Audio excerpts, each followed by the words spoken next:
yo quiero que nosotros leamos la Escritura con reverencia. El pastor muchas veces nos ha dicho que nos pongamos de pie. En esta ocasión yo no lo deseo así, pero que sí tu corazón se ha rendido al Señor. Mis palabras no tienen poder, pero su palabra tiene un poder que puede partir el corazón en 1000 pedazos. Ella es como martillo, hermanos, y puede penetrar lo más profundo de tu ser. Romanos capítulo 1, verso 1 al 7. El título de este sermón es El Evangelio de Dios, o las buenas nuevas de Dios.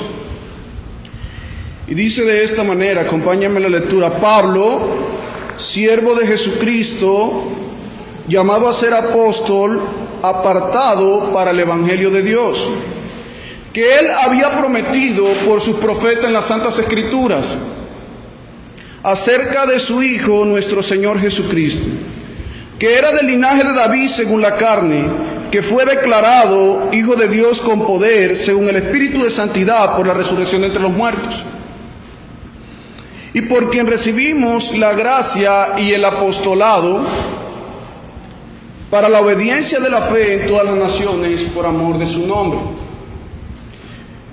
entre los cuales están también vosotros llamados a ser de Jesucristo. A todos los que están en Roma, amados de Dios, llamados a ser santos, gracia y paz a vosotros de Dios y nuestro Padre, Señor Jesucristo. Hermanos, para los que anotan, este sermón cuenta con 5 puntos. Primer punto, el origen del Evangelio. Segundo punto, la continuidad del Evangelio. Tercer punto, el contenido del Evangelio.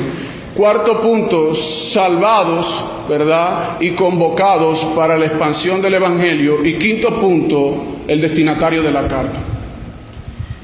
Y en este orden de ideas, hermanos, yo quiero que oremos por iluminación. Yo sé que ya hemos orado, pero soy tan débil que como iglesia debemos orar. Cierra tus ojos en ese lugar. Oh Dios, tú eres fuerte y los hombres somos débiles, Señor. Tú eres la sabiduría misma y nosotros somos tontos e insensatos, Señor. Tú eres la fortaleza misma, Señor. Señor, yo te pido que nos ilumines.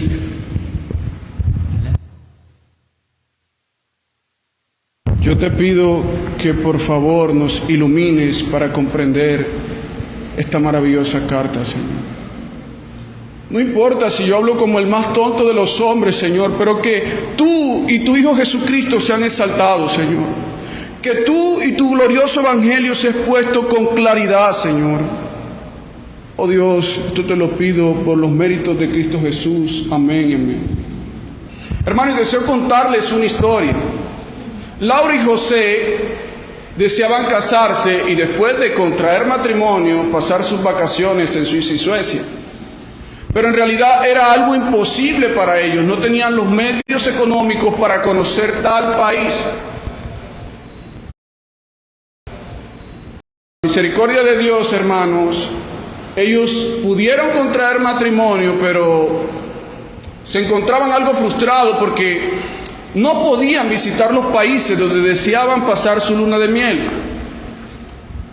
Un día común y corriente, Laura y José reciben una buena noticia.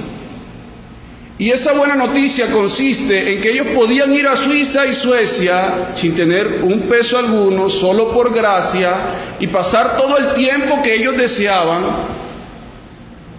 Y además de eso, hermanos, se les iba a dar un dinero para que ellos hicieran lo que deseaban. Yo sé que eso no simplemente sería una buena noticia para Laura y José.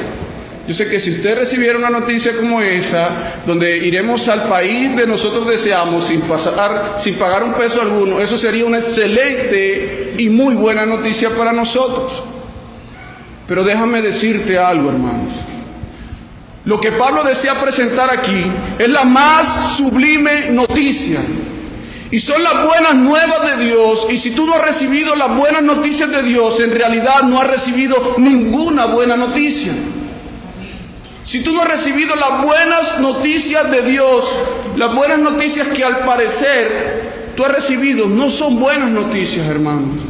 Y estas buenas noticias son tan buenas que los pecadores pueden ser perdonados, que las personas injustas pueden ser declaradas justas e inocentes, que aquellos que éramos hijos de ira, hermanos, podemos ser hijos de Dios. Mis hermanos, esta es la más sublime noticia que te pueden dar. Y es que Cristo satisfizo la ira de Dios. La ira que tú merecías de Dios cayó sobre su bendito Hijo. Dios aplastó a su Hijo en la cruz para que tus pecados pudieran ser perdonados. En ese orden de ideas, hermanos, es maravilloso cómo Pablo inicia esta carta. Y Pablo, más allá de presentarse, él desea presentar a Dios y su evangelio. Pablo está diciendo que él es esclavo, pero que es esclavo de alguien. Y él es esclavo de Jesucristo. Y el término Jesucristo es una composición muy hermosa, porque la palabra Jesús significa el que salva, y Cristo el Mesías, Redentor o el Rey que había de venir. En otras palabras, hermanos, lo que Pablo está diciendo es que él se ha sometido voluntariamente al señorío de Cristo, aquel quien le ha salvado, aquel que salva y que continuará salvando a pecadores. De hecho, hermanos, esta expresión de hace referencia a propiedad. Ejemplo, si yo digo, este cuaderno es mío, este cuaderno es de Edward, yo estoy diciendo que este cuaderno le pertenece a Edward. Lo que Pablo está diciendo, hermano, es que él le pertenece a Jesucristo, aquel que le ha salvado y que continuará salvando a pecadores que vayan en fe y arrepentimiento a él. Pero es maravilloso, hermanos, que esta palabra de Jesucristo, ¿por qué Pablo dice que es siervo de Jesucristo y no dice que es siervo de Dios? La Biblia dice que Moisés fue siervo de Jehová, Abraham fue siervo de Jehová. Entonces, ¿qué es lo que está sucediendo? ¿Por qué él es siervo de Jesucristo y no de Jehová? Hermanos, esto está apuntando a la divinidad del Señor Jesucristo. Y yo quiero darte unas aplicaciones inmediatas. Yo quiero que vayas conmigo a Romanos capítulo 6, versículo 16. Mis hermanos, absolutamente todos los que están presentes son esclavos, incluyéndome a mí. Absolutamente todos los que estamos en este auditorio somos esclavos. Romanos 6:16 me dice que no sabéis que si os sometéis a alguien como esclavo para obedecerle, soy esclavo de quien a quien obedecéis, sea del pecado para muerte o sea de obediencia para justicia. Este texto te está diciendo, hermano, que tú eres esclavo de a quien tú le obedeces. Si tú obedeces al pecado, hermano, tú eres esclavo del pecado. O si no, eres esclavo de justicia. O eres esclavo de Cristo o eres esclavo de Satanás. Quiero visitar con ustedes otro texto que se encuentra en Juan 8:34.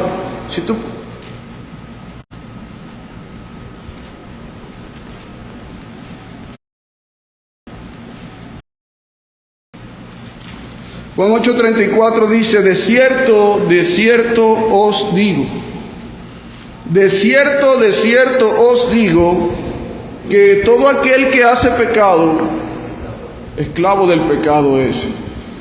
Mis hermanos, déjame decirte que absolutamente todos los que estamos presentes somos esclavos. O somos esclavos de justicia, o somos esclavos del pecado y muerte. O somos esclavos de Cristo, o somos esclavos de Satanás. Y en esta aplicación quiero detenerme. Para los incrédulos, mis hermanos, para el incrédulo, si tú eres esclavo del pecado, si tú eres esclavo de Satanás, yo te ruego, por favor, en el nombre de Jesús, que te sometas al señorío de Cristo, que te sometas al señorío de Cristo, hermano. Por favor, hermano, abraza la buena noticia de Dios y cree y sométete a tu bondadoso Señor, ante el cual toda rodilla se doblará de este lado de la eternidad, Señor, o en el juicio.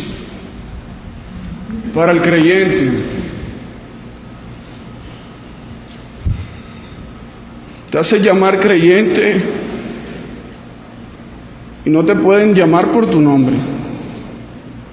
Es que yo soy el pastor de la iglesia, es que yo soy el líder de la iglesia, es que yo soy el que enseño, es que yo soy el diácono, es que yo soy el que toco la guitarra. O sea, sin mí esto no es nada. Mis hermanos, tú y yo simplemente somos esclavos e inútiles. E inútiles somos cuando se nos manda a hacer algo y eso hacemos. Si es así, hermano, yo te pido que tú te arrepientas, pidas al Señor perdón por tu orgullo, y de tal manera que tú puedas examinar tu fe, a ver si te encuentras en la fe verdadera. La Biblia nos manda que seamos mansos y humildes como el Señor. Vamos a la parte C del versículo 1 de Romanos.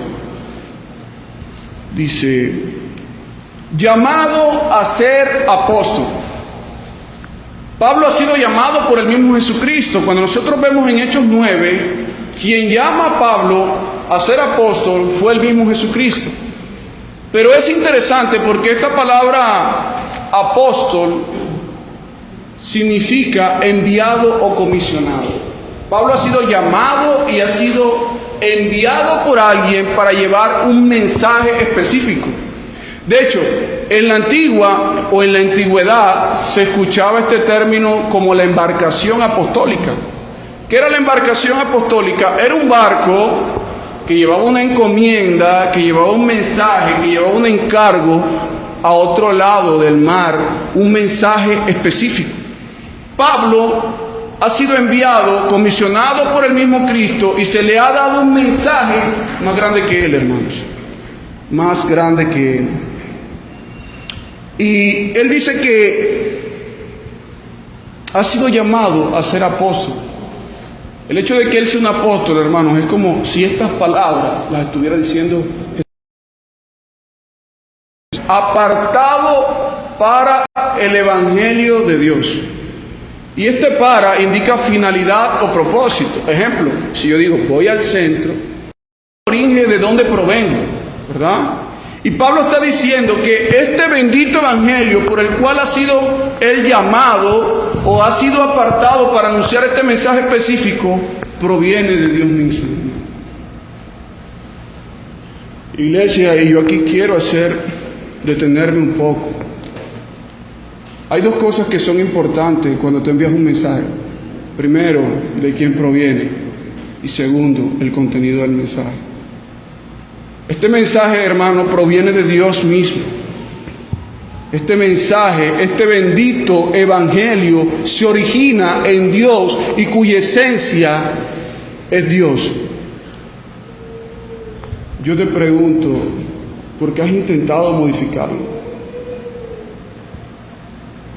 ¿Quién eres tú para modificar el evangelio de Dios, que solo trae gloria a su nombre?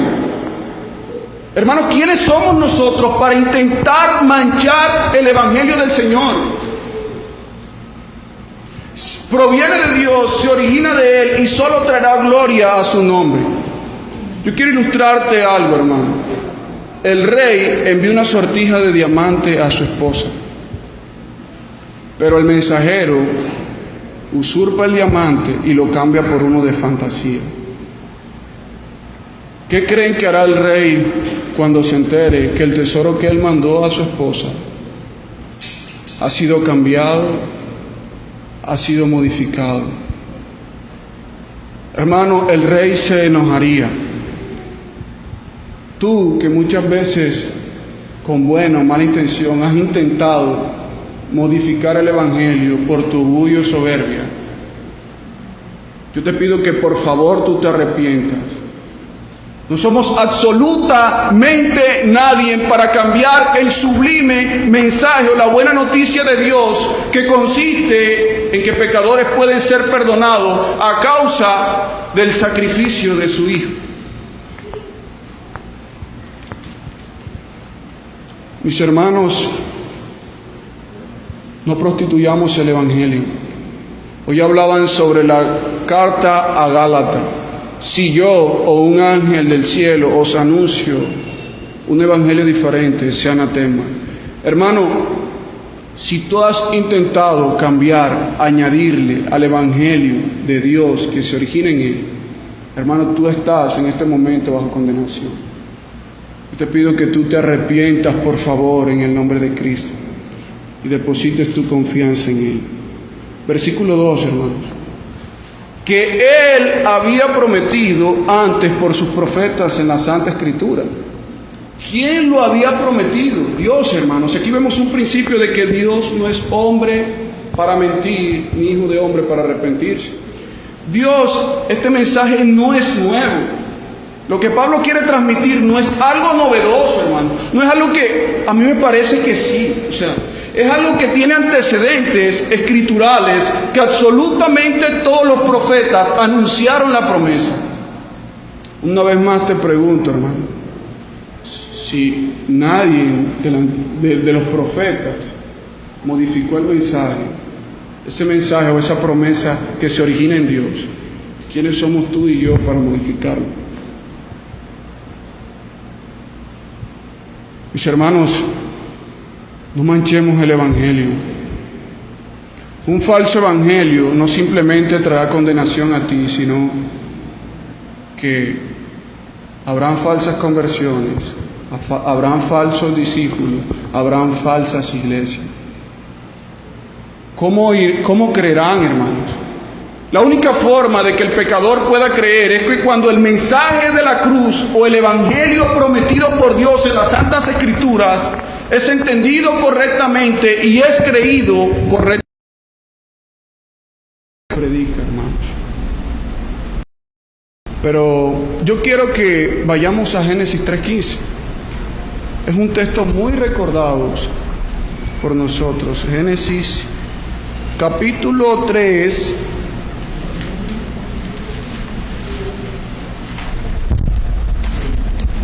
Génesis capítulo 3, versículo 15. Y dice que la simiente de la mujer herirá, ¿verdad?, a la serpiente, y tal le herirá el calcañar. Hermanos, es un evangelio que ya ha sido prometido y anunciado en las Santas Escrituras por los profetas. Nosotros vamos a 2 de Samuel, se nos dice que tendría que venir uno de la descendencia de David, de la tribu de Judá, ¿verdad? Y su reinado sería para siempre, hermano.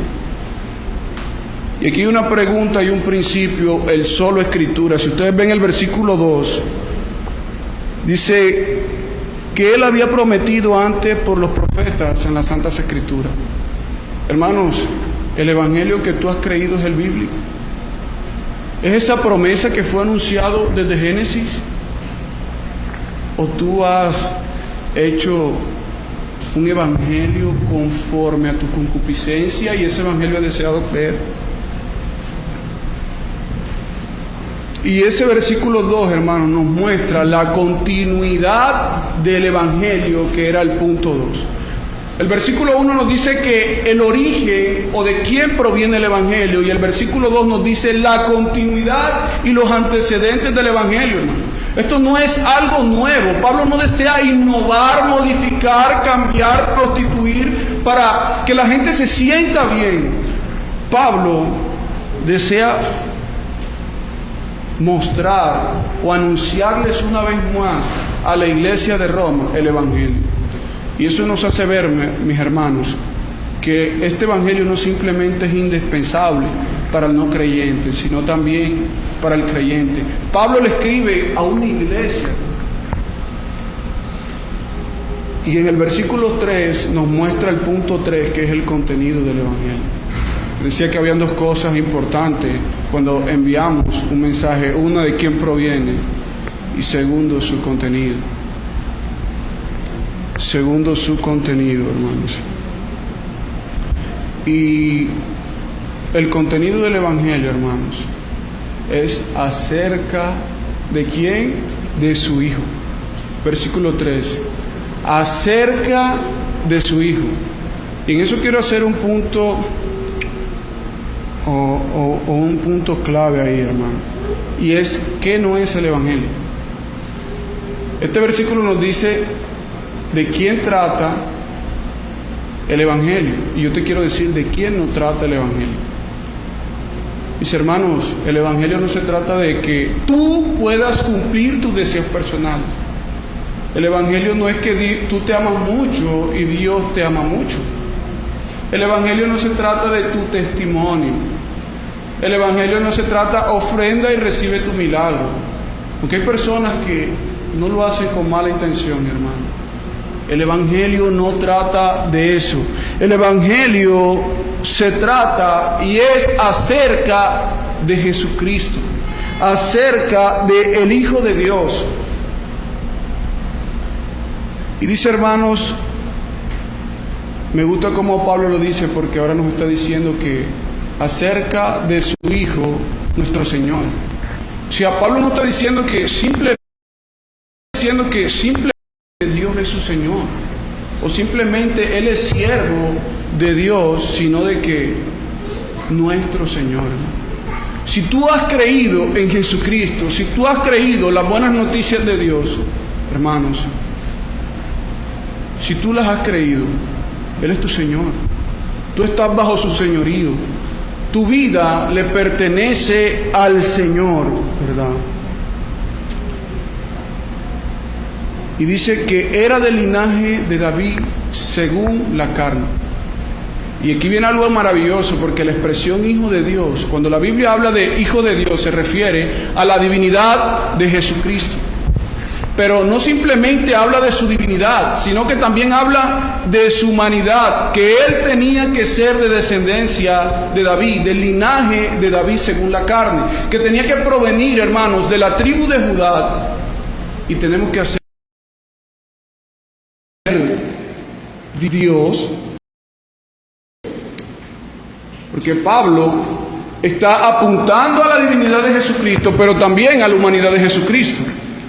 Y la razón o el motivo, hermanos, porque el Hijo de Dios tenía que ser hombre y tenía que ser Dios, se encuentra en Timoteo, 1 Timoteo, capítulo 2, verso 5. Y dice, hermanos, que hay un solo mediador entre Dios y los hombres. Él tiene que ser hombre para poder representar a los hombres delante de Dios. El único mediador para el perdón de tus pecados, hermanos, es Jesucristo. Él tiene que ser hombre y tiene que ser Dios para que los hombres puedan ser representados por Él delante de Dios. Y lo maravilloso, hermanos, es que este versículo 3, Pablo está citando un himno del primer siglo.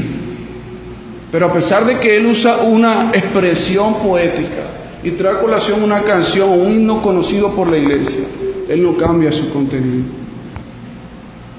Mis hermanos, el cómo lo presentes, si eres carismático, si lo haces con seriedad, si lo haces riéndote, después que sea en amor, y si hay el contenido del Evangelio, tú lo puedes hacer. Pero no seas necio, no intentes modificar el bendito Evangelio del Señor.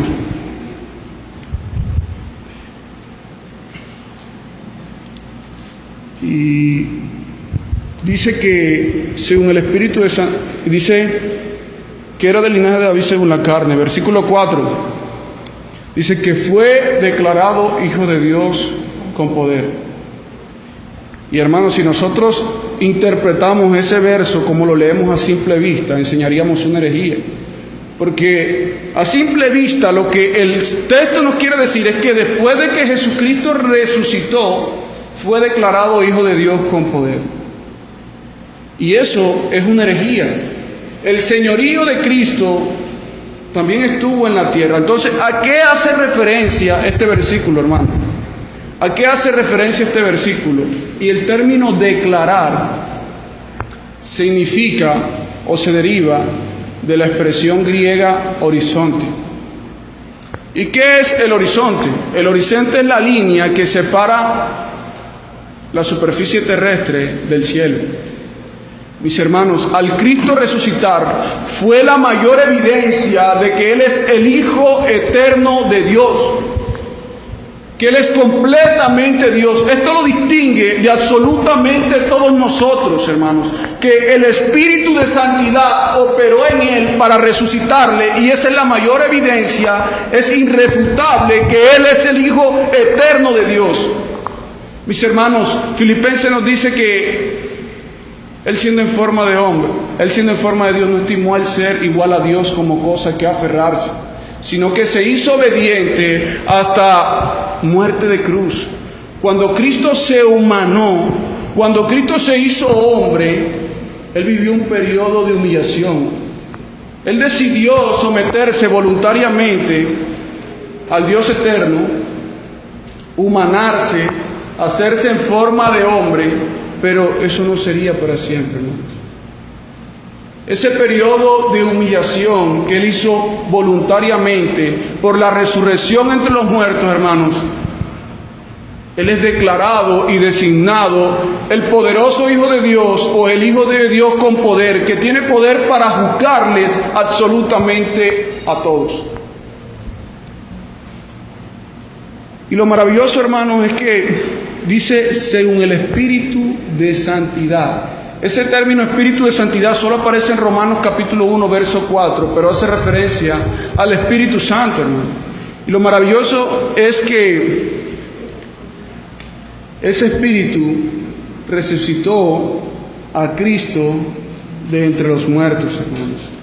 Ese Espíritu resucitó a Cristo de entre los muertos. Yo quiero que vayamos a Romanos capítulo 8, 11. Y dice: y el Espíritu de aquel que lo levantó de los muertos, a Jesús, que mora en vosotros, el que levantó de los muertos a Cristo Jesús, vivificará también vuestros cuerpos mortales por el Espíritu que mora en nosotros. Hermanos, el Espíritu que resucitó a Cristo de entre los muertos es el Espíritu que mora en ti y en mí, y es esperanzador, porque, hermanos, nosotros resucitaremos por el mismo Espíritu que resucitó a Cristo de entre los muertos. Si Cristo no ha resucitado, hermano, vana es nuestra fe, vana es nuestra predicación.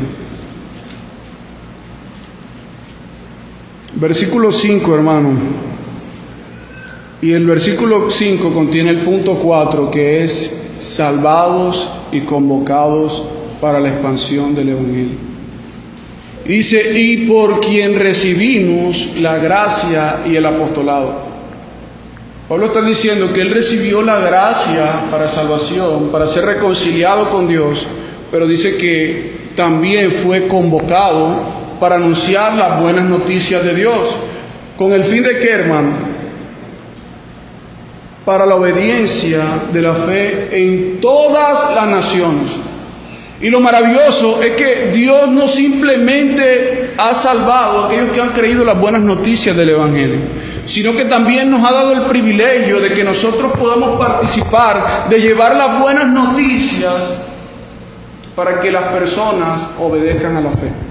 Pero esta expresión obediencia de la fe puede malinterpretarse, porque podríamos pensar que necesitamos de nuestras obras y de nuestra fe para ser alcanzados por Dios. Pero lo que el texto en realidad nos quiere decir, hermano, lo que Pablo quiere decir en este texto, es que aquellos que han creído en Jesucristo obedecen y procuran guardar sus mandamientos por amor.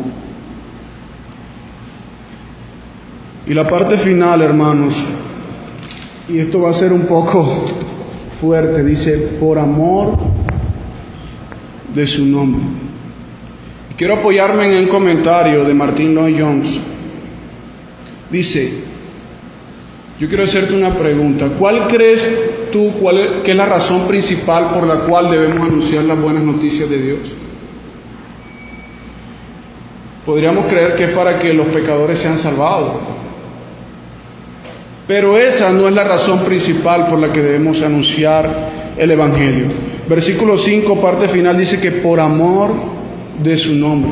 Martín Lloyd dice, la razón principal por la cual debemos predicar el Evangelio no es porque queremos que los pecadores se salven, aunque debemos tener un anhelo profundo porque las personas crean este Evangelio y procedan al arrepentimiento. Sino dice, la razón principal por la que debemos anunciar el Evangelio debe ser por el celo abrasador y apasionado por la gloria de Jesucristo, hermano. Nosotros anunciamos el Evangelio, no la razón principal porque el pecador sea salvo, aunque como iglesia deseamos que los pecadores vengan a la fe y arrepentimiento, porque Dios es glorificado en esa salvación. La razón principal por la que debemos